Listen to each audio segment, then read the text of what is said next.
شاہجہاں بادشاہ کو خوبصورت اور شاندار عمارتیں بنوانے کا بہت شوق تھا۔ ٹھٹھہ کی شاہجہانی مسجد، دہلی کا لال قلعہ اور سب سے بڑھ کر دنیا کی خوبصورت عمارت تاج محل بادشاہ کے اس ذوق کا شاندار نمونہ ہے۔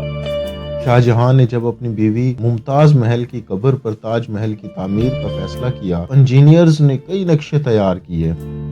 کہتے ہیں کہ بادشاہ نے خود خواب میں ایک مقبرہ دیکھا تھا جو اسے بہت پسند آیا تھا۔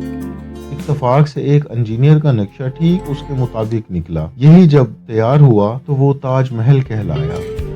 انجینئر نے دبے الفاظ میں بادشاہ کو یہ بتانے کی کوشش کی کہ اس عمارت کی تعمیر پر بہت روپے خرچ ہوں گے اور وقت بھی لگے گا۔ اسے ڈر تھا کہ کہیں بادشاہ اکتا کر اور خرچ سے گھبرا کر تعمیر ادھوری نہ چھڑوا دے۔ مگر جب بادشاہ نے تعمیر شروع کرنے کا حکم دیا تو انجینئر نے کئی لاکھ روپے پیشگی طلب کیے۔ اس زمانے میں نوٹ نہیں ہوتے تھے، ہزار روپے کی موٹی موٹی تھیلیاں ہوتی تھیں۔ بادشاہ نے انجینئر کو خزانے سے یہ تھیلیاں دلوا دی۔ اگلے ہی روز انجینئر نے وہ تھیلیاں ایک کشتی میں لدوائیں اور دریائے جمنا میں اس جگہ جہاں آج تاج محل کھڑا ہے پہنچ کر بہت سی تھیلیاں پانی میں پھینکوا دی۔ اگلی صبح بھی انجینئر نے یہی عمل پھر سے دہرایا۔ یہ بات بادشاہ تک پہنچ گئی، جسے سن کر وہ سخت ناراض ہوا اور اس نے انجینئر کو فوراً طلب کر لیا۔ بادشاہ سخت غصے میں تھا۔ اس نے انجینئر سے آتے ہی پوچھا، تم نے روپیوں کی وہ تھیلیاں پانی میں کیوں پھینکوائیں؟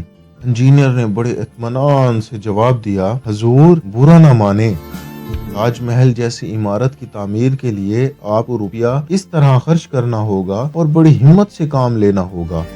میں تو آپ کو یہ احساس دلانا چاہتا تھا آپ کا روپیہ محفوظ ہے۔ ان تھیلیوں میں پتھر بھرے تھے، نکلوا کر دیکھ لیجئے۔ انجینئر کی یہ بات سن کر بادشاہ سخت شرمندہ ہوا اور اس نے اس سے وعدہ کیا کہ وہ آئندہ کبھی اس کے کام میں رکاوٹ نہیں ڈالے گا۔